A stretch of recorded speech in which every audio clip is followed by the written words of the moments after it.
자, 문제는 푸실만 하셨나요?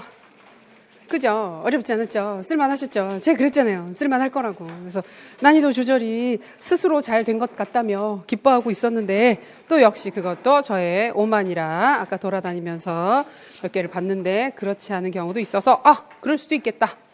그래요. 자, 그래서 그런 부분들 같이 한번 확인하고 풀이하도록 하겠습니다. 전체적으로는 되게 쓰기가 손도 못 대겠네, 어려워 이런 느낌은 아니에요. 문제 자체가 쓸만하고 다 이거 이렇게 하면 되겠네 이런 느낌으로 오는 문제들이었었기 때문에 다들 편안하게는 아니지만 다들 잘 쓰신 것 같았습니다. 자, 받으신 풀이 자료와 문제 자료를 같이 확인할게요. 이번 문제가 제시문 내용이 좀 구구절절했어요. 양이 좀 많았어요. 그렇게 많아가지고 문제 확인하는 데만 해도 시간이 좀 걸리지만 내용 자체가 좀 심플하기 때문에 금방 확인하실 수 있을 것 같아요. 자, 문제 같이 보겠습니다. 다음은 학교의 발전 방향에 대해 교사들이 대화를 하고 있는 장면의 일부다. 대화의 내용은 첫 번째 교육 과정, 두 번째 수업, 세 번째 평가, 네 번째 행정에 관한 것이다.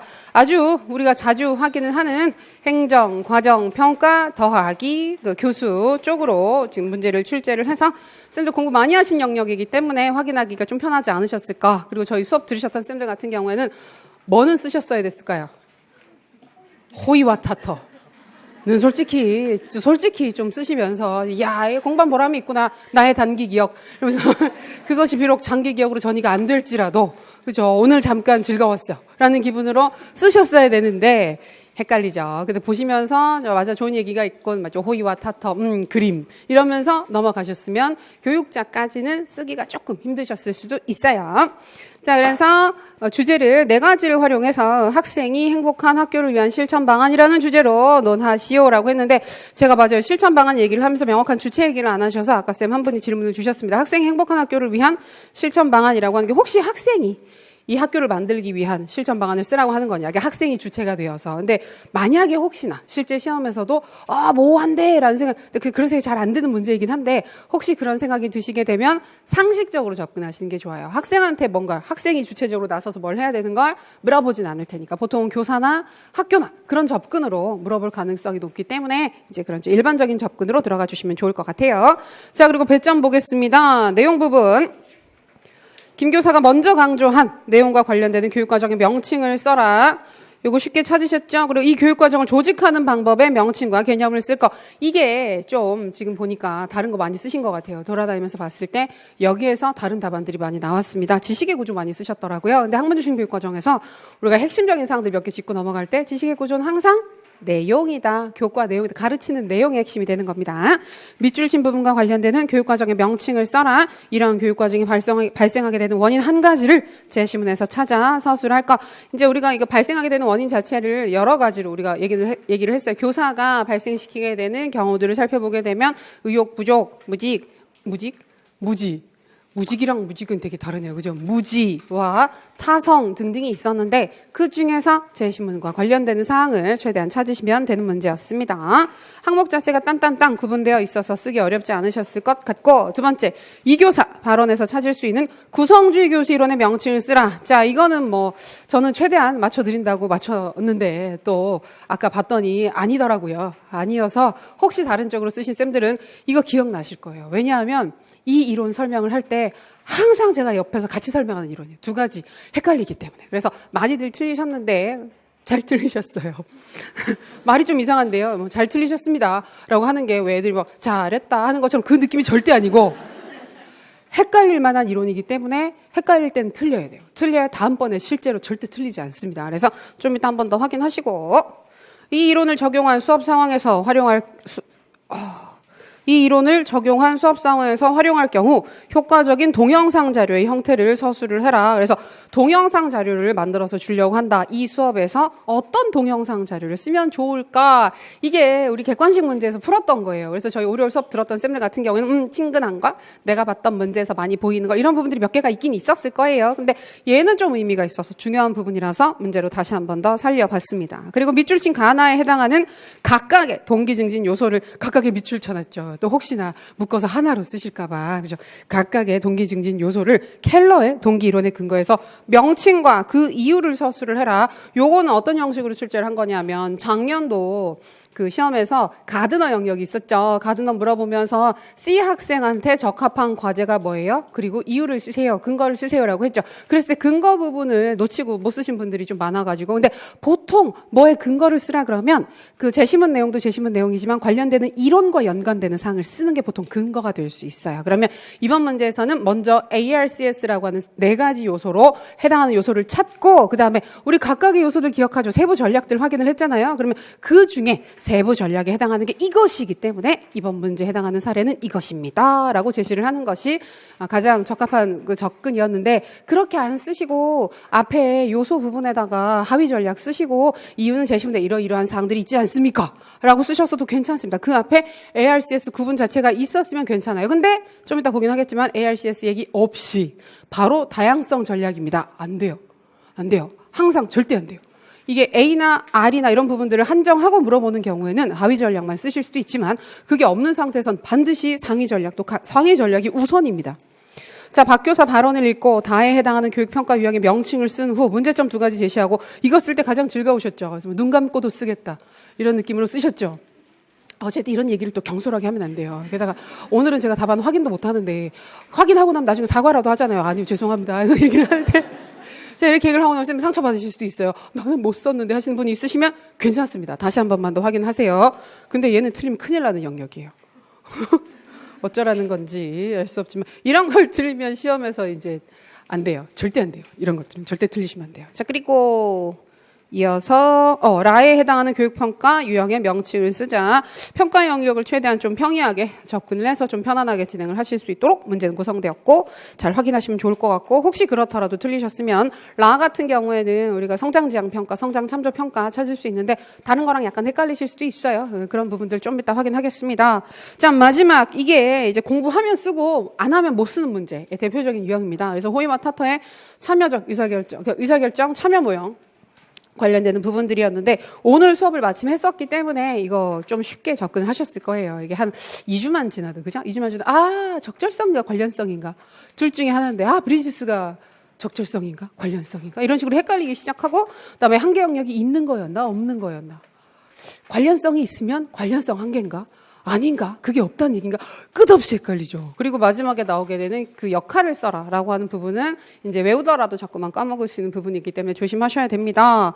그래서 이 모형을 쓸 때 학생들의 의사결정 참여 여부를 결정하게 되는 수용 영역 판단하는 주요 기준 2가지 제시해라. 그리고 제시된 사안의 경우 어떤 수용 영역에 해당하는지를 서술하고 이런 경우 교사가 어떤 역할을 해야 되는지 명칭을 제시를 해라. 굉장히 디테일하게 물어봤죠. 모형 하나를 가지고 4가지를 다 물어봤기 때문에 사실은 굉장히 세부적으로 물어본 문제인데 지금 출제되는 방향을 본다 그러면 일부는 이런 식으로 세세한 부분들을 확인할 수 있어서 이런 부분들도 꼼꼼하게 보셨으면 좋겠어요. 그래서 이번 문제는 사실은 쌤들이 쓰기 편했었을 문제예요. 그러니까 알고 모르고를 떠나서 쓰면서 이게 맞나? 아닌가? 이러면서 그게 힘들잖아요. 그러니까 모르면 몰라. 내가 공부 안 했어. 공부하면 돼. 근데 분명히 본 적이 있는데 뭘 쓰려고 했는데 뭔가 이렇게 깔끔하게 안 써지고 지어서 쓰는 것 같은 기분이 그때 되게 찝찝하거든요. 근데 그런 부분들을 좀 줄였어요. 지난번에 좀 그런 부분이 좀 많아가지고 너무 고통스러워 하셨던 것 같아서 이번에는 약간 효능감을 우리가 좀 증진시켜주기 위해서 성공의 기회 제시. 근데 자꾸 이렇게 얘기를 하면 안 되는 게 분명히 못 보신 분들 있거든요. 있는데 뭐라고? 성공의 기회? 그래서 그래서 나는 이렇게 그거냐. 그래서 고통스러워 하실 수 있으니까 그렇지 않습니다. 그래서 모의고사를 보는 가장 근본적인 이유는 내가 어디를 봐야 하는지, 어디가 구멍이 났는지 확인하는 게 가장 중요해요. 이거 어디 가서 자랑하실 거예요? 친구들한테 자랑하실 거예요. 같이 공부하시면서. 자, 오늘 모의고사 봤는데. 그래서 내가 다 맞았지 뭐야. 20점이야. 이렇게 얘기를 하면 어떻게 할 거예요? 그래서 자랑은 집에 가서 엄마한테. 엄마 밥 먹을 때 오늘 20점 받았어. 그래서 얘기를 하면서. 몇 점 만점이야. 사회적 자본이 약합니다. 그렇게 되면 가정 내에 엄마 20점 받아서 몇 점 만점인데 20점이야. 이렇게 나오면 서로 대화가 너무 없으신 거예요. 그래서 쌤들의 성적을 올리기 위해서라도 집에 가서 부모님한테 대화를 많이 하시고 스스로 먼저 하시고 엄마 나 20점. 근데 그게 되게 중요해요. 그러니까 부모님들도 이렇게 지지해주고 싶으시고 도와주고 싶은 마음 자체가 다 똑같이 있잖아요. 근데 잘 모르시잖아요. 뭘 어떻게 얘를 이렇게 격려를 해줘야 될까? 잘못하면 화를 내니까. 그래서 막 괜찮아, 잘할 수 있을 거야. 엄마가 뭘 알아? 이러면서 쾅 닫고 들어가고 그런단 말이에요. 근데 엄마 진짜 좋은 뜻인데 난 너무 힘드니까. 근데 서로 많이 알고 있으면 그렇지 힘들지. 뭐 이렇게 막 튀어나올 때쯤 되면 엄마도 같이 이렇게 좀 이렇게 염려해주고 뭐 그런 거 있잖아요. 이제 그런데 다 몰라서 못 해주시는 거거든요. 그러니까 대화를 많이 하십시오. 공부도 하시고. 자, 그래서 내용 부분 확인했습니다. 그다음에 형식은 서본결, 주제와의 연계성, 표현의 적절성, 늘상 확인하는 부분들. 이번 문제 주제는 행복한 학교, 학생이 행복한 학교를 위한 실천 방안이었으니까 그런 방향으로 논의를 해주시면 되겠습니다. 매 단락 논의해야죠. 본문 볼게요. 제시문 본문. 김교사, 저는 교육과정에 대한 두 가지 생각을 하고 있습니다. 먼저 학생이 행복한 학교라고 하면 일단 쉽고 재미있는 것을 가르쳐야 할 것 같지만 저는 꼭 쉽기만 하다고 학생들이 즐겁게 공부를 할 것이라고는 생각하지 않습니다. 중요한 내용을 중심으로 학생들이 교육 내용 자체의 재미를 느끼도록 잘 가르치면 진정으로 행복한 학교가 될 것입니다. 중요한 내용 중심. 교육 내용에 흥미를 느낀다. 자, 중요한 내용 중심. 이거야 뭐 안 중요하다고 생각하는데 그걸 가르치진 않겠죠. 별다른 정보가 되지 않습니다. 근데 이제 교육 내용 자체에 재미를 느끼도록 한다라는 이야기는 이 교육 과정에서는 어떤 동기를 중시한다? 내재적 동기를 중시한다. 외재적 동기보다는 내재적 동기. 그래서 저는 각 교과의 가장 핵심적 구조인 기본적 아이디어나 개념 원리를 교육 내용의 중심으로 삼아. 그냥 여기 나와 있잖아요. 교육 내용으로 삼는다고. 앞에 나왔던 기본적 원리 내용. 이거 뭐예요? 지식의 구조. 자, 지식의 구조를 주된 교육 내용으로 삼아서 가르치고 배운 지식들이 새로운 문제에 광범위하게 적용될 수 있도록 가르친다면 재미있으면서도 학생들에게 도움이 되는 교육을 실천할 수 있을 것이라고 생각합니다. 전이가 잘 된다. 일반적 전이가 잘 된다. 이것 역시 학문 중심 교육 과정의 주된 특성이었죠. 그래서 여기에서는 지식의 구조라고 하는 부분과 전이가 잘 된다라고 하는 부분을 통해서 학문 중심 교육 과정 찾을 수 있었습니다. 내용 자체에는 나선형 교육 과정 얘기가 없었죠. 나선형 교육과정 얘기가 없었지만 우리가 학문 중심 교육과정에서 교육과정을 조직하는 방식, 구성하는 방식은 나선형 교육과정이라고 강조를 하고 있고 우리가 객관식 시험에서도 나선형 교육과정 따로 개념 한번 확인하면서 물어본 적이 있기 때문에 중요합니다. 학문 중심 교육과정 한번 나오긴 했지만 그때 물어봤을 때 되게 넓게 브로드하게 물어봤었거든요. 그렇기 때문에 좀 더 세부적으로 살펴보셨으면 좋겠고 또 나올 수도 있습니다. 둘째. 교과 선정에 있어서도 새로운 시각을 가져야 합니다. 왜 중등학교에서 법학, 경제학, 인류학, 심리학과 같은 중요한 지식을 가르치지 않을까요? 우리 입장에서는 천만다행이죠. 선생님들 중등학교에서 이런 걸 배웠다고 생각해 보세요. 너무 힘들 것 같아요. 그럴 것 같아요. 아닌 쌤들도 있겠죠. 이런 과목이 있으면 내가 바로 심리학 선생님이 될 수 있을 텐데. 괜찮을 것 같아요. 근데 이 부분은 아이즈너가 얘기를 했었던 표현을 그대로 따가지고 온 거예요. 이 부분도 아마 보신 적 있으실 텐데 객관식 문제 그대로 출제된 적이 있었죠. 학교에서 몇몇 교과를 다른 대안적인 교과에 대한 면밀한 검토 없이 그저 전통적으로 가르쳐온 교과이므로 계속해서 가르치고 있다고도 생각할 수 있습니다. 이게 뭐예요? 타성 부분을 확인할 수 있죠. 그냥 옛날부터 했으니까 별다른 생각 없이 했던 거니까 계속 하겠다. 타성. 이러한 이유로 종종 학생들에게 매우 유용하다고 입증된 교과를 가르치지 않는 것일지도 모릅니다. 유용한 교과를 가르치지 않는다. 즉 가르칠 만한 가치가 있음에도 불구하고 가르치지 못해서 가르치지 않아서 배우지 못한 내용을 우리가 영교육과정이라고 얘기를 하기 때문에 그래서 영교육과정 찾을 수 있습니다. 그래서 영교육과정 보통 아이즈너 매개로 해서 출제가 될 가능성도 있고 이전처럼 그냥 출제가 될 잠재적 교육과정 초반에 나왔었던 때처럼 그냥 나올 수도 있으니까 살펴보시면 좋겠어요. 근데 이제 그건 있죠. 남들도 다 공부를 하는 영역이죠. 잠재적 교육과정이 2번이나 나왔기 때문에 좀 부담을 가지실 수 있으니까 꼼꼼하게 확인하시고. 자, 두 번째 2교사. 자, 여기 이제 우리가 헷갈렸던 부분들이 있었죠. 수업에 대해서도 관심을 가져야 합니다. 보다 재미있는 수업을 하는 것이 학생의 행복에 큰 영향을 줄 수 있어요. 자, 보시면 교육과정 부분은 크게 드러나진 않았지만 우리가 그 2교사 발언의 초반에 보게 되면 문장, 단락, 도입 문장으로 쓸 수 있는 표현들이 일부 있었어요. 그래서 수업 방법이 가장 중요하지 않겠어요? 뭐 이런 식으로 해서 얘기를 해준 부분들, 도입 문장 쓰기가 막막하다, 주제 논의를 하기가 어렵다 생각하시는 분들은 제시문에서 연계해서 쓸만한 거리가 있으면 가져다 쓰셔도 괜찮아요. 제시문에 있는 내용이 있었다고 해서 아니 여기에 있는 걸 여기다 쓰다니 감점해야지 이러기가 어려워요. 어렵습니다. 왜냐하면 뭐가 있는지도 채점자들이 다 기억을 할까요? 채점자가 문제, 채점 기준 답안을 놓고 계속해서 확인을 하면서 볼 수 있을까요? 아니에요. 어려워요. 그래서 처음에는 좀 보다가 나중에는 그냥 채점을 하죠. 그러니까 그걸 노리라는 게 아니라 그게 큰 의미가 있는 부분이 아니라는 겁니다. 그리고 제 시문에 있는 내용을 가져다 쓰는 건 괜찮아요. 타당한 접근 방식이에요. 그러니까 그렇게 쓸 게 없으면 재미있는 수업을 하는 게 학생들의 행복에 큰 영향을 줄 수 있기 때문에 교수 방법에 대해서도 관심을 가져야 된다. 이런 식으로 도입을 해주셔도 좋겠죠. 최근 수업 환경이 발전하면서 다양한 매체를 적극적으로 활용할 수 있는데요. 특히 복잡하고 다차원적 개념으로 형성된 지식을 제대로 이해하고 활용하기 위해서는 상황 의존적 의미 개념을 형성할 수 있도록 도와주는 것이 필요합니다. 제가 혹시나 그럴까봐 최대한 인지적 유연성 이론의 말을 그대로 가져다 썼어요. 정말 그대로. 객관식 보기에 나왔던 문제를 거의 그대로 뭐만 바꿨다? 스키마만 바꿨어요. 왜냐하면 스키마를 그대로 쓰면 너무 하하하 하면서 다들 인지적 유연성이지 다른 거 앞뒤 안 가리고 쓰실 것 같아서 혹시 몰라서. 왜냐하면 실제 시험에서는 스키마를 빼고 낼 수도 있어요. 왜냐하면 스키마 자체가 의미의 구조, 그다음에 조직 구조 뭐 이런 것이기 때문에 대체를 해서 써버리면 우리가 못 찾을 수 있거든요. 중요한 건 상황에 맞는 스키마 혹은 인지 구조 개념 자체가 계속해서 만들어지고 변형될 수 있는 상태의 인지 상태를 가지는 게 중요한 건데 그런 식으로 지금 설명을 했죠. 자, 그거는 인지적 유연성 이론으로 찾으실 수 있습니다. 자, 근데 많은 선생님들이 상황교수, 상황학습이라고도 쓰셨을 것이고 좀 안 좋게 하시면 앵커드는 좀 더 안 좋아요. 약간 앵커드는. 뭐 똑같이 틀리니까. 감점 같이 하는 거니까 크게 상관없긴 한데 조금 더 안 매체 때문이구나. 앵커드로 가신 분들은 매체를 써가지고 앵커드로 더 확신을 가지고 상황, 매체, 앵커드. 이렇게 가셨군요. 자, 좋네요.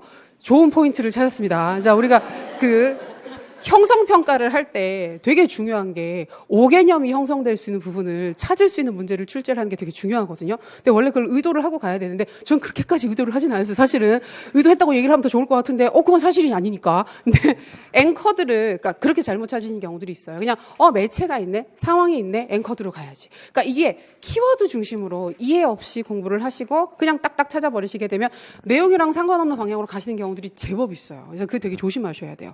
우리 이전에 상황 교수와 그다음에 인지적 유연성 이론 구분해서 설명을 했을 때 인지적 유연성 이론에서는 상황 그 자체가 그러니까 인지적 유연성 이론에서 중요한 건 상황에 맞도록 인지 구조가 계속해서 달라져야 돼요. 그걸 통해서 내가 뭔가 새로운 걸 배웠다? 습득했다? 구성했다? 구성을 한 그 자체가 중요한 것이지 습득하거나 구성한 지식 자체가 그 자체로 굉장히 중요한 의미를 가지지는 않습니다. 그래서 이전에 사례로 보여드렸던 걸 보게 되면 환경오염이랑 관련된 주제를 학생들한테 가르치고 있는데 환경오염과 관련해서 우리가 살펴볼 수 있는 여러 가지 영역의 사례들 이렇게 화학과 관련해서 접근할 수 있는 부분들 아니면 생물학적인 측면들, 사회적인 측면들 이런 부분들을 다 쪼개가지고 여러 가지 측면들을 확인을 해서 이렇게 다양한 장면들 내가 이런 측면으로 봤을 때는 환경오염을 이렇게 생각을 하고 다른 관점으로 보게 되면 다르게 생각하고 이런 식으로 인지가 상황에 맞게끔 계속 적응하고 변화되는 연습을 하는 것 자체가 의미가 있는 거예요. 그게 훨씬 더 중요한 거예요. 근데 상황학습 이론 또는 상황 교수를 보시게 되면 거기에서 강조하는 상황은 상황에 맞는 지식을 구성하는 걸 그 자체로 강조를 하진 않아요. 뭐라고 강조를 하느냐 하면 우리가 지식을 가르칠 때 지식만 탈맥락적으로 상황에서 벗어나 있는 지식을 독립적으로 전달을 하거나 지식을 구성하세요라고 하면 애들이 힘들어한다는 거예요. 어려워한다는 거예요. 지식이 제대로 그러니까 맥락이 없으니까. 실제성이 없으니까 어려워한다는 거예요. 그러면 그 지식을 습득시키게 하기 위해서 스스로 구성을 하도록 만들기 위해서 그 문제랑 혹은 주제랑 지식과 관련된 구체적인 상황을 만들어서 주면 그것과 함께 같이 주게 되면 어떻다? 지식이 상황과 함께 전달이 되거나 그 상황 속의 지식이 구성이 되기 때문에 훨씬 더 학습을 하기가 편하다. 그 얘기를 하는 거예요. 그래서 앵커드 교수도 아마 사례 기억이 나실 텐데 정착 교수, 앵커드 교수 얘기를 할 때 제스퍼 시리즈 우리 얘기했었죠. 제스퍼 시리즈 얘기하면서 기억나시는 거 독수리, 날개를 다친 독수리 사례 기억나시죠? 그 상황에서 어떻게 해야 되겠다라는 판단을 하는 것 자체가 중요해요. 아니면 판단은 이미 결정돼 있어요. 이 독수리를 구하기 위해서는 최단 거리를 계산해야 돼요. 수학적으로. 수학적 지식을 습득하는 게 더 중요해요. 뭐가 더 중요한 거예요? 지식을 습득하고 그 상황에 맞는 지식을 구성하는 게 더 중요한 거예요. 그래서 상황 교수나 앵커드 교수, 정착 교수 같은 경우에는 지식을 전달하고 구성하게 하는 게 근본적인 목적입니다. 그런데 지식만 전달하면 습득이 잘 안 되기 때문에 그 지식 주변에 맥락이나 상황을 같이 줘서 전달을 하고 구성을 하게 만드는 게 쟁점이 되는 거예요. 그런데 인지적 유연성 이론은 사실 낱낱의 지식은 그 자체로 별 의미가 없어요. 우리가 그래서 좀 이따가 답에도 나오겠지만 가장 좋은 동영상 제시 방법은 짧은 동영상, 1분 안팎의 동영상을 서로 다른 내용을 다루게 되는 그 동영상들을 대여섯 개 제시를 해주면서 보라고 얘기를 하는 거잖아요. 그럼 그 내용 하나하나가 중요해요? 아니에요. 그 상황에서 습득되게 되는, 변화되게 되는 인지 구조, 인지가 달라지는 거, 상황에 맞춰서 계속해서 적응을 할 수 있게 되는 거, 그 부분들이 의미를 가지게 되는 겁니다. 그래서 지금 제시문에서 나와 있었던 부분들을 보게 되면 상황 의존적 의미 개념의 형성을 도와줘야 된다. 그러니까 상황 학습은 상황이 도구예요. 지식을 구성하도록 하기 위해서 활용하게 되는 도구예요, 도구. 근데 인지적 유연성 이론은 그냥 상황이 주어진 상황이에요. 상황에 맞게끔 지식을 계속해서 변화시키는 것 자체가 의미를 가지게 되는 거예요. 그래서 상황 의존적 의미 개념을 형성할 수 있도록 도와주는 게 필요합니다.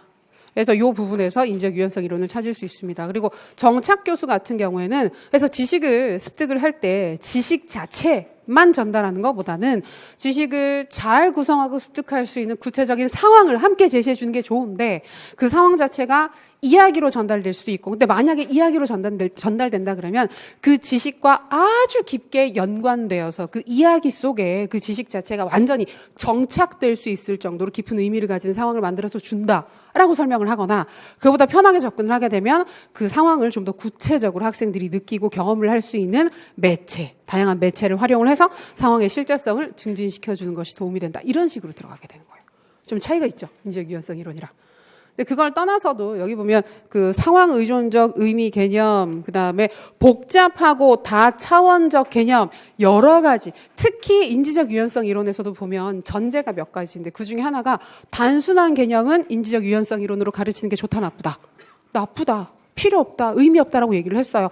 간단한 개념들은 선생님이 전달하는 게 가장 좋지. 왜 그걸 굳이 그런 식으로 하느냐. 대신에 복잡하고 여러 가지 층위로 결정된 지식들이 있을 경우에는 그런 부분들을 학생들이 스스로 찾아볼 수 있도록 만들어줘야 되기 때문에 복잡하고 다차원적인 지식이다라고 하는 조건을 걸게 됩니다. 그래서 이 부분도 인지적 유연성 이론으로 찾을 수 있는 근거가 되는 포인트 중에 하나죠.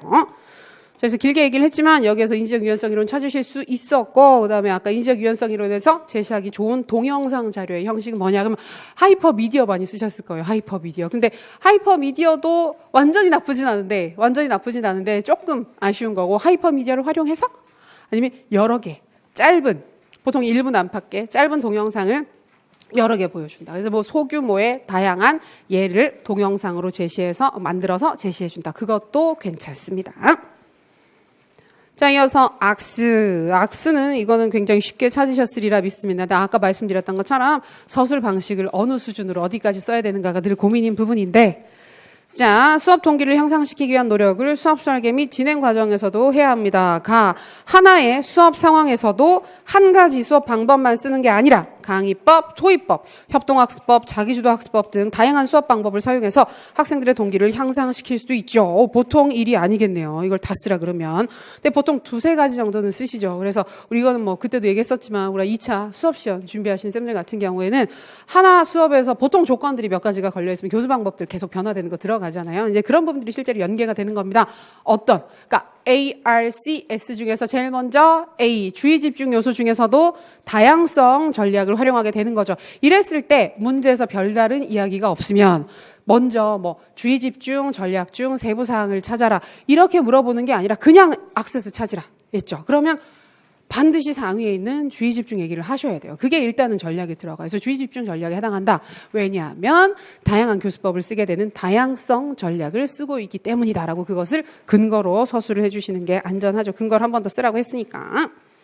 그다음에 두 번째, 그리고 학생들이 좋아하는 것에도 관심을 가져서 학생 생활 주변에 사례를 들어서 설명을 하는 것도 동기 향상에 도움이 됩니다. 자, 이거는 나랑 친근한 사례를 들어서 설명을 해주는 거기 때문에 친밀성 활용한 거잖아요. 그러면 관련성 전략에 해당하게 됩니다. 근데 요 영역이 은근히 헷갈려가지고 공부 열심히 하시다 보면 순간 헷갈려요. 그래서 뭐가 위에였지? 친밀성이 위에였나? 혹시 관련성이 아래였나? 그게 헷갈리는 경우들도 생각보다 있어요. 그래서 그런 부분들 조심해서 관련성 전략 안에 이런 것들이 있었지. 그중에서 가장 안전하게 출제하기 좋은 사례가 친밀성 전략이에요. 친밀성 전략. 나머지 두 개는 읽는 방식에 따라서 해석이 좀 달라질 수 있기 때문에 보통 친밀성 전략을 주로 많이 언급을 하게 됩니다. 그렇게 해서 확인하셨고 어렵지 않았죠? 자, 박 교사, 예, 평가 쉬웠죠? 평가가 달라지는 것이 필요합니다. 시험에 대한 부담을 가진 학생들이 많아요. 특히 다 등수를 부여하는 시험. 이거 웃으면서 쓰셨죠? 또 얘기를 하네. 규준 참조 평가 또는 규준 지향 평가 또는 상대 평가 괜찮습니다. 근데 상대 평가보다는 우리가 보통 규준 참조 평가라고 얘기를 많이 하니까 기억해 주시고 등수를 부여하는 시험은 특히 무서워하는 학생들도 많습니다. 최근 상대적 서열보다는 교과목의 기준에 근거한 평가. 이건 뭐예요? 교과목의 기준에 근거한 평가. 준거, 참조, 평가. 이것만으로도 평가에 대한 부정적 인상을 개선하기에 어려움이 있다고 생각해요. 쌤들 한국사 보실 때 두려운 마음이 하나도 안 들었습니까? 한국사, 능력시험, 절대평가잖아요. 절대평가. 절대평가 시험이잖아요. 그 운전면허 시험 보러 가실 때 절대평가잖아요. 어때요? 운전면허 시험은 그쵸. 사실 뭐 그렇게 어렵진 않죠. 근데 실기. 장내 실기. 그 다음에 그 도로주행. 이런 거 무섭지 않으셨어요? 그래서 절대평가라고 해서 그 기준이 높거나 기준이 좀 어렵거나 하면 은근히 무섭습니다. 그래서 이런 절대평가 시험에 대해서도 부담이 완전히 사라지진 않아요. 근데 물론 상대평가보다는 낫죠. 규준 참조보다는 확실히 낫죠. 그래서 여기에서는 받은 점수 자체만을 중시하지 말고 학기 초, 학기 중간, 학기 말의 변화 과정을 고려해서 시작 지점보다 점수가 많이 향상된 학생에게도 좋은 평가를 하는 평가 방식을 활용한다면 많은 학생들이 공부에 더 의욕과 재미를 느낄 수 있을 것입니다. 가장 적합한 건 성장 참조 평가로 찾을 수가 있습니다. 이전에 한번 출제가 됐었기 때문에 그 자체로 출제될 가능성이 높진 않지만 평가 생각해 보세요. 형성평가 2번 나왔잖아요. 그래서 두 번째 시험 형성평가 나올 때 생각보다 쉽게 나왔어요. 쉽게 나왔는데 많은 선생님들이 설마 한 번 나왔던 형성평가 2번 나올 리 없어 라고 해서 다른 걸 쓰신 경우들이 있었어요. 혹시 나오더라도 확신이 있으면 그냥 쓰셔야 됩니다. 그리고 여기에서 혹시 또 다르게 보시게 되면 과정중심 평가라고도 방향을 설정하실 수가 있을 것 같습니다. 과정중심 평가. 근데 과정중심 평가였으면 이제 설명하는 포인트 자체가 결과만을 확인하는 것이 아니라 학생이 공부했던 과정에 대해서도 관심을 가진다. 근데 그게 여기 있는 것처럼 처음에 몇 점, 중간에 몇 점, 끝날 때 몇 점, 점수만을 확인하는 걸 가지고 우리가 과정중심 평가라고 잘 얘기를 하진 않죠. 하진 않아요. 그러니까 성장 참조는 근본적으로 성취도를 가지고 보는 거예요. 점수를 가지고 처음에 몇 점이었어. 끝날 때 몇 점이었어. 자, 이만큼 향상됐네. 이야, 능력이 올라갔다. 이렇게 보는 건데 과정 중심 평가는 질적인 성격을 많이 포함을 하게 됩니다. 그래서 과정 중심 평가랑 우리가 유사하게 보는 거. 우리나라에서 시행을 하고 있는 과정 중심 평가 정책 자료를 보게 되면 과정 중심 평가는 실제로 수행 평가다.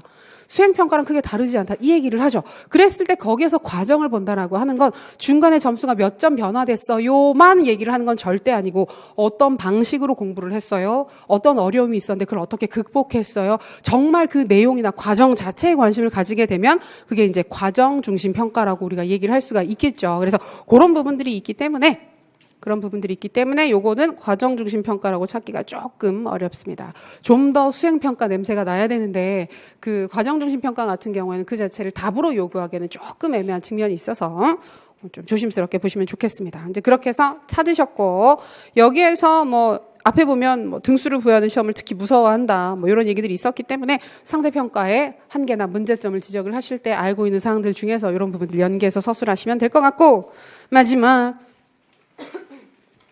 최 교사가 얘기를 합니다. 학생들의 의견을 다양하게 수용하는 것도 행복한 학교 교육에 도움이 될 것입니다. 거의 그대로 쓰셔도 돼요. 이런 도입 문장 같은 경우에. 학교 경영에 있어서 학생들의 의견을 수용한다면 학생들이 만족해하고 더 행복해하는 학교를 만들 수 있을 것이다. 이렇게 쓰셔도 괜찮겠죠? 자, 다만 학생들의 의견을 무조건 수용할 수는 없으니 큰일 나겠죠. 분명한 기준에 따라 수용 여부를 결정해야 합니다. 제가 저희 반에서 시행할 직업체험 활동을 하나 계획 중인데요. 자, 직업체험 활동 누가 할 겁니까? 누가 주체가 돼서 할 겁니까? 체험 활동을 할 때. 학생들이 하겠죠. 학생들이 하는 거고 선생님이 이제 만들어서 제시를 하게 될 겁니다. 학생들에게 도움이 되면서도 학생들이 즐거워할 수 있는 활동이 되기 위해서 직업체험 활동 내용 결정을 학생들과 함께 진행을 해도 될지 고민 중입니다. 자, 우리가 호의와 타터 상관없이 그냥 상식적으로 보겠습니다. 상식적으로 직업체험 활동을 할 때 학생들한테 의견을 물어보는 게 좋을까요? 안 물어보는 게 좋을까요? 물어보는 게 좋을까요? 맞아요. 보통은 물어보는 게 좋다라고 상식적으로 많이 판단을 하시겠죠. 걔네들이 할 건데. 그렇죠? 자, 좋습니다. 그러면 수학 교과 수업을 결정을 할 때, 무엇을 가르칠지 결정을 할 때 학생들한테 물어보는 게 좋을까요? 안 물어보는 게 좋을까요?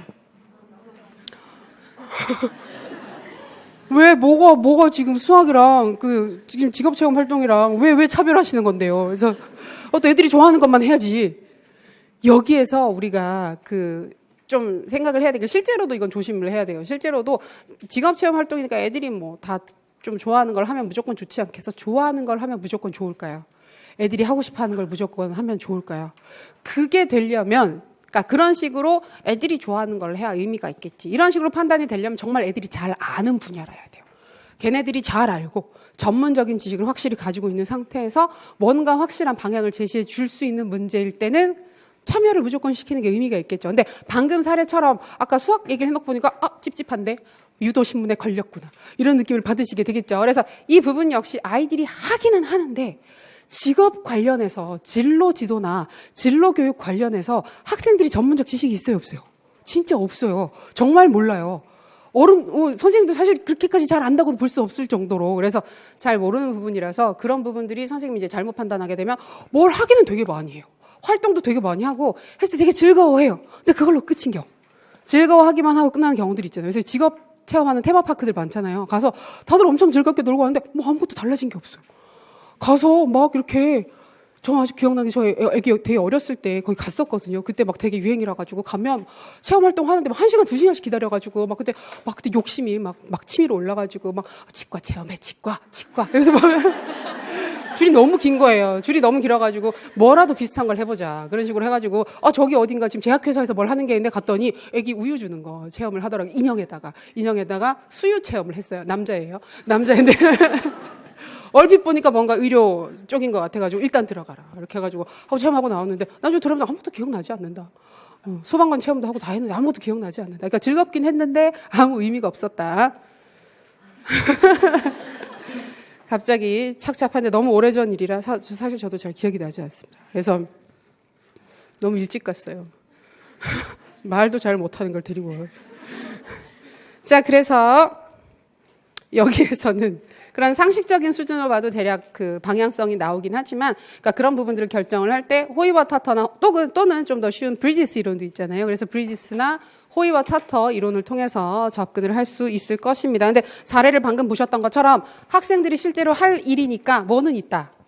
관련성은 있다. 관련성은 있는데 학생들이 전문적 지식은 있다, 없다? 없다. 그래서 관련성 한계 영역으로 찾을 수가 있고, 자, 관련성 한계 영역이 바로 수용 영역 명칭이 되는 거고, 그런 경우에 어떤 식으로 의사결정자가, 여기에서는 교사라고 얘기를 했는데 실제로 의사결정자죠. 의사결정자가 어떤 역할을 해야 되느냐? 교육자의 역할을 해야 된다까지 찾을 수 있었어요. 그래서 내용 구조 대부분 다 봤습니다. 제시문 확인하면서 주요 사항들 다 확인을 했기 때문에, 자, 풀이 자료 후딱 같이 보시게 되면 3페이지. 왜 첫 장인데 3페이지일까? 첫 번째 장을 뗐어요. 문제를 제가 조금 수정을 했거든요. 근데 이제 그게 좀 수정되기가 어려워서 첫 번째 장을 떼고 드렸습니다. 그래서 죄송하고요. 근데 달라진 건 하나도 없고요. 보시는데 크게 불편한 건 없으니까. 근데 고칠 게 하나 있어요. 제가 이걸 보고 제가 깜짝 놀랐는데 브루너 선생님이 지금 여기 살아있는 걸로 나와 있죠. 그래서 저희 교재에선 고쳤는데 이 자료에서 못 고쳤어요. 2016년도에 돌아가셨습니다. 그래도 오래 사셨죠. 우리나라 나이로 102세. 아니 계산 다 했잖아요 방금. 1915년에 태어나고 2016년에 돌아가셨는데 그죠. 102세. 그래서 맨날 말씀드리는 거 교육학 공부하면 오래 산다고. 그래서 말씀드리죠. 교육학자 장수론. 그래서 삐아제도 굉장히 오래 100세 가까이 굉장히 오래 사셨습니다. 다들 오래 사십니다. 비고츠키는요. 그래서 요절하셨죠. 그래서 심리학의 모차르트. 그래서 요절하셨죠. 자, 브루너 학문중심 교육과정 나와 있는데 주된 사항들 이건 세부적으로 이제 각자 공부를 하셔야 되는데 이미 다 많이들 알고 계실 겁니다. 이제 브루너 보실 때는 여기 발달 단계 3단계 나와 있는 거 요거 꼭 기억하셔야 되고요. 그다음에 요게 지금 전체적으로 그 지식의 구조 관련된 학문 중심 교육 과정 만들었었던 그 부분에서 이제 정리를 해놓고 있는 건데 오늘 문제에서 확인을 했었던 동그라미 2번에 동그라미 C 나선형 교육 과정 생각보다 얘가 중요해요. 그리고 개념 쓰라 그랬을 때 잘 안 써지죠. 나선 여기 보면 교육과정, 조직과정에서 사회적 구성원들이 끊임없이 관심을 가질 가치가 있는 중요한 문제점, 원리, 가치를 중심으로 자 중요 원리, 가치 중심으로 조직을 해서 모든 학년에 걸쳐 발달 단계에 알맞은 형태로 표현해서 가르침으로써 배운 것이 점점 명백해지고 성숙한 형태를 취하도록 하는 것을 말한다. 가장 중요한 내용을 점차 심화해서 발달 수준에 맞춰서 심화해서 가르치는 그 조직 방식입니다. 교육과정을 구성하는 방식입니다. 자, 그리고 직관적 사고 중요합니다. 우리가 소홀하게 보기 쉬운데 직관적 사고 중요하고 내재적 동기 중요하고 지식의 구조, 그렇죠. 지식의 구조 중시합니다. 그다음에 다음 페이지 보시면 이제 영교육과정 나오는데 개념 꼭 기억해 주시고요. 그 다음에 영교육과정은 개념 말고는 사례 분석하는 거 말고는 뭐 할 게 없어요. 할 게 없어서 그럼 어디까지 봐야 될까? 방금 우리 문제에서 확인했던 것처럼 원인, 어디에서 기인을 하느냐? 동그라미, 니은의 화살표 다음 보시면 교사의 타성, 의욕 부족, 무지 등으로 인해서 발생할 수 있다. 다음에 아래쪽에 인지적 유연성 이론 부분에서 니은 개념 기억하십시오. 즉흥적으로 자신의 지식을 재구성할 수 있는 능력, 이러한 능력을 기르는 것을 이 지금 이론에서는 아주 중요하게 생각하고 있죠. 그다음에 교수 원칙, 교수 방법이 실제로는 좀 섞여 있는데 교수 원칙에서 어떤 원칙을 지켜서 과제들을 제시를 해줘야 되느냐. 주제 중심 학습, 그리고 충분히 다룰 수 있는 정도의 복잡성을 가진 과제를 세분화해서 제시한다. 과제 세분화 제시, 그리고 다양한 소규모의 예를 제시한다. 근데 이 두 개가 더해져요. 그래서 다양한 소규모의 예를 제시를 하는데 그 예 자체가 정말 작은 크기로 구성이 돼야 된다는 겁니다. 그래서 가장 적합한 이제 그 과제 제시 형태를 보게 되면 동영상 자료를 가장 많이 쓰기는 쓰는데 아니면 읽기 자료를 줄 수도 있어요. 근데 읽기 자료 좀 짧아야 돼요. 길면 안 돼요. 금방금방 읽을 수 있는 몇십 초 안에 딱 읽고 소화를 할 수 있는 짧은 내용을 줘야만 그게 이제 의미 있게 상황에 맞게끔 인지 구조가 변화될 수 있다고 봅니다. 요것도 기억해 주시고 교수학습 방법에서 임의적 접근, 십자형 접근이라고 하는 건데 비순차적 접근을 하는 거죠. 순서에 상관없이 왔다 갔다 학습하는 거. 요게 이제 매체나 뭐 미디어를 통해서 구현되게 되면 하이퍼 텍스트, 하이퍼 미디어의 방식을 활용할 수가 있게 됩니다. 그 정도 보시면 될 것 같아요. 그 다음에 다음 페이지 5페이지 보시면 악스이론 ARCS 있죠. 주의집중 관련성 자신감 만족감을 아직 못 외우신 분은 없을 것입니다. 외우셔야 합니다. 그 다음에 기본 개념도 파악해 두시고 헷갈리지 않으셔야 합니다. 가끔 보면 주의집중 요소의 핵심 키워드로 흥미를 제시하는 분들이 있는데 흥미는 근본적으로 다 걸려요. 흥미, 동기는 유사한 개념이죠. 그래서 흥미롭다, 흥미있게 한다 라는 말 자체가 A 요소를 변별하게 하는 키워드가 되기는 어렵습니다. 그렇기 때문에 내용도 잘 파악해 두시고 하위 전략 요 3개씩 있죠. 3개씩 있는 하위 전략은 일단은 암기를 하시는 게 안전할 것이다. 근거를 쓰라고 하면 이 정도는 써주시는 게 좋을 것이다. 꼼꼼하게 확인을 해두시고 혹시 객관식 문제에서 악시론 매개로 해가지고 세부 전략 찾으라고 했던 부분이 있다. 무조건 외우셔야 돼요. 그 항목 자체는 그대로 기억하시는 게 안전합니다. 다음 페이지. 규준참조평가 얘기를 하면서 규준참조평가와 준거참조평가 기본적인 사항들 비교를 해서 정리를 해놨습니다. 장단점, 개념과 장단점 위주로 좀 봐두시면 좋을 것 같고요. 그 다음에 이런 부분들 좀 확인을 해두시고 기본 가정 부분을 보시면 상대평가는 개인차를 극복하지 못한다고 얘기를 해요. 뭐가? 교육이. 교육을 통해서 애를 써서 가르쳐도 잘한 학생이 잘한다라고 보는 겁니다. 능력이 있는 사람이 잘한다. 그러니까 뭐가 중요하다?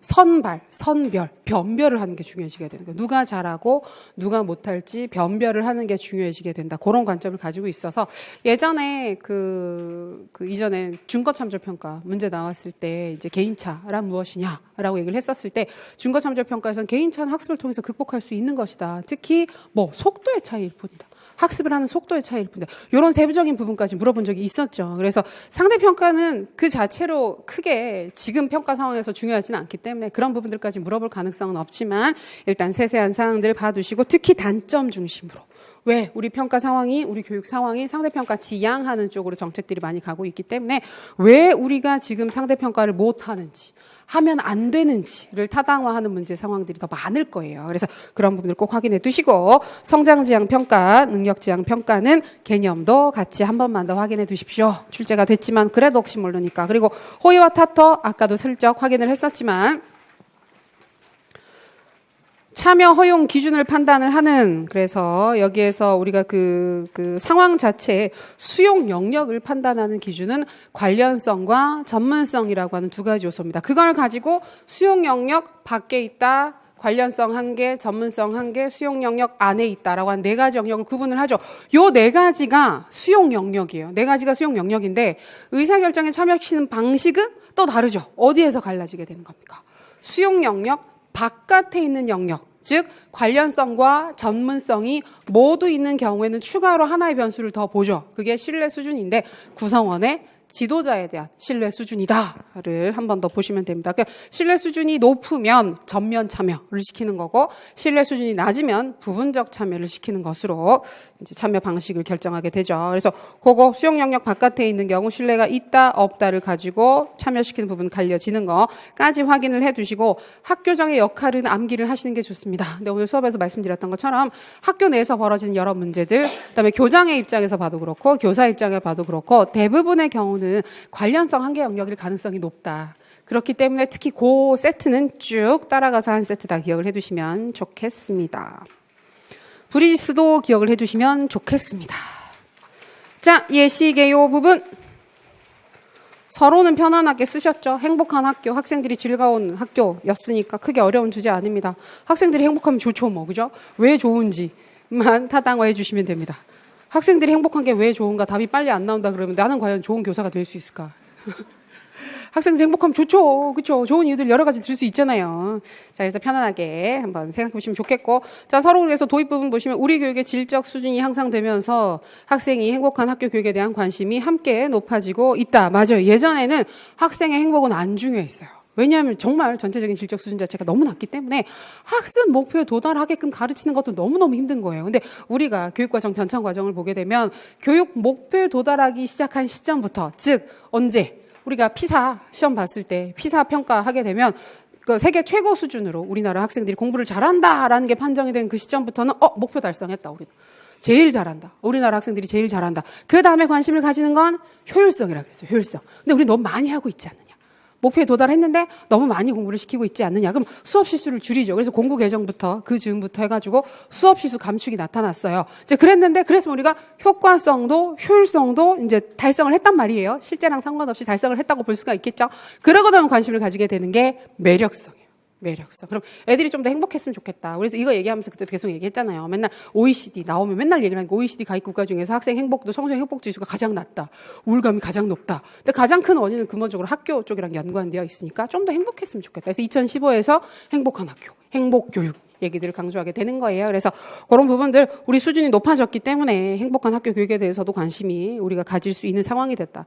학생의 성장 발달에 직접적 영향을 미치는 학교 생활과 학교 생활의 만족감을 증대시키기 위해 교사와 학교에 다양한 노력이 필요하다. 재심에 나타난 교사들의 대화를 참고로 교육과정, 교수이론, 교육평가, 교육행정의 영역을 중심으로 모든 학생이 행복한 학교를 위해 어떤 노력을 할 수 있는지 논의하고자 한다라고 간단하게 제시를 했고 도입 문장 같은 경우에는 제시문에 있었던 사항들을 활용해서 쓰셔도 상관없고 안 써지면 안 쓰셔도 됩니다. 도입 문장은 그냥 요구사항 쓰시고 주제 논의만 명확하게 해주셔도 무리가 없어요. 첫 번째 부분 아까 봤던 것처럼 학문 중심 교육과정 그리고 뭘 찾아서 써라 그러면 가급적이면 이러이러한 내용이 관련됩니다 라고 근거를 너무 길지 않게. 근데 이번 문제는 근거가 되게 길었죠. 제시문에.